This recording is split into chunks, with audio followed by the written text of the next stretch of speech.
Hyderabad BJP MP అభ్యర్థి మాధవీలత నిరాహార దీక్షకు దిగారు. సైదాబాద్ హనుమాన్ దేవాలయం మీదుగా స్టీల్ బ్రిడ్జ్ నిర్మాణాన్ని నిలిపివేయాలని డిమాండ్ చేస్తూ దీక్ష చేపట్టారు. గత కొద్ది రోజులుగా అధికారులకు, ప్రజాప్రతినిధులకు విజ్ఞప్తి చేసినా ఫలితం లేకుండా పోవడంతో దీక్ష చేపట్టినట్లు తెలిపారు.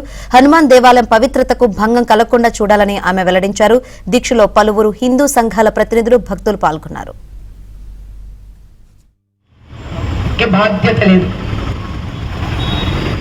ఈ ఎంపీ కాన్స్టిట్యుయెన్సీకి మహానుభావుడైన అసదుద్దీన్ గారికి బాధ్యత లేదు. ఈ రాష్ట్రానికి